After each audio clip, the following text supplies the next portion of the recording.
আমাদের ব্যবসায়ী নুমান ভাই হত্যাকাণ্ড করে তার প্রতিবাদে আপনারা দ্বিতীয় দিনে কালীগঞ্জ বাজারে দেখিয়ে দিয়েছেন। আপনারা প্রতিবাদ জানেন। কালীগঞ্জবাসী, আমি এখান থেকে একটি মেসেজ দিতে চাই জকিগঞ্জ প্রশাসনকে, প্রশাসনের ঊর্ধ্বতন কর্মকর্তা ওসি সাহেবকে বলতে চাই, আপনি যদি নুমান ভাইয়ের হত্যার দোষীদেরকে মিডিয়ার সামনে নিয়ে আসতে না পারেন, জনসম্মুখে হাজির করতে না পারেন, আপনার জকিগঞ্জ থানা থেকে চলে যান। না হইলে এই জকিগঞ্জের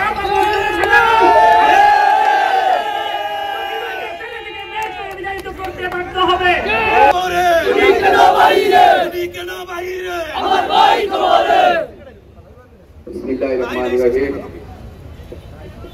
আজকে কালীগঞ্জ বাজারের ব্যবসায়ী নুমান ভাই হত্যার প্রতিবাদে মানববন্ধন এবং শেষে পথসভায় উপস্থিত অত্র বাজার ব্যবসায়ীবৃন্দ, শ্রমিকবৃন্দ এবং বিভিন্ন রাজনৈতিক দলের নেতৃবৃন্দ সহ অত্র এলাকার আপামর জনসাধারণ, আসসালামু আলাইকুম। প্রিয় উপস্থিতি, আমার পূর্বে অনেকে বক্তব্য রেখেছেন, আপনারা শুনছেন। আমি শুধুমাত্র একটি কথা বলবো যে আমরা বিচার চাইব না, বিচার করবে আদালত। আমরা নুমান হত্যার প্রকৃত আসামিকে, তদন্ত সাবেককে আসামি করে আমাদের সামনে প্রকাশ করতে হবে।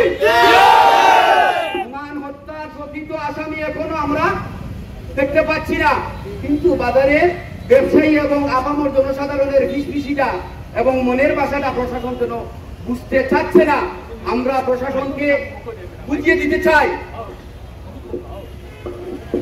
যে যদি এই মামলার এই হত্যা প্রকৃত আসামিকে আপনি শনাক্ত না করতে পারেন, তাহলে আমরা অত্র এলাকা সহ জকিগঞ্জের আপামর জনসাধারণকে নিয়ে কঠোর কর্মসূচি দিতে বাধ্য হব।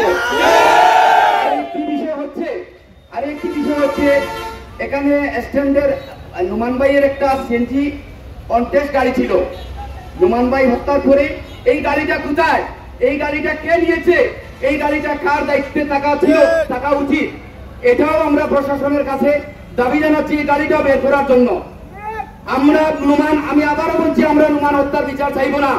নুমান হত্যার বিচার আসামি শনাক্ত হওয়ার আগে তো বিচারই নাই। আমরা প্রকৃত আসামি চাই। প্রকৃত আসামি যারা আছে তাদেরকে তদন্ত সাপেক্ষে মামলার বিচারের আওতায় আনার জোর দাবি জানিয়ে আমি আমার বক্তব্য শেষ করছি। খুদা হাফেজ, আসসালামু আলাইকুম। ধন্যবাদ প্রধানমন্ত্রীকে সক্রিয় উপস্থিতি সংক্ষিপ্ত বক্তব্য নিয়ে আসার জন্য ওদার্ত আহ্বান জানাচ্ছি প্রবাসী ঐক্য পরিষদ জকিগঞ্জ উপজেলা শাখার প্রচার সম্পাদক মিজানুর রহমান রাজকে। আসসালামু আলাইকুম। বিপ্লবী জনতা, আমরা অবশ্যই অবগত আছি হত্যা করা হলো, এখনো প্রশাসনের কেন ঘুম ভাঙলো না আমরা জানতে চাই।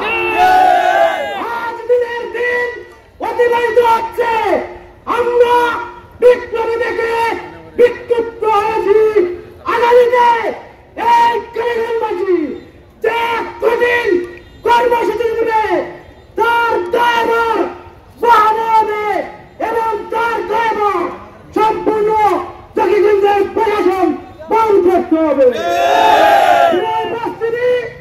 আমরা এখনো নুমান হত্যার কোন রহস্য ওসি সাহেব আপনি জানালেন না।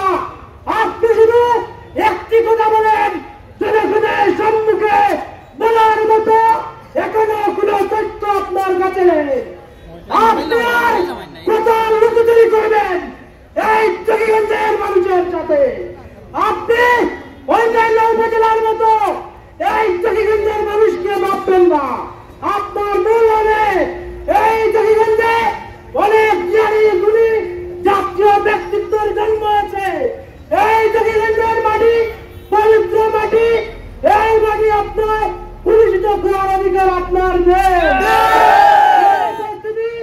আগামী দিন যে কর্মসূচি আসবে সেই কর্মসূচিতে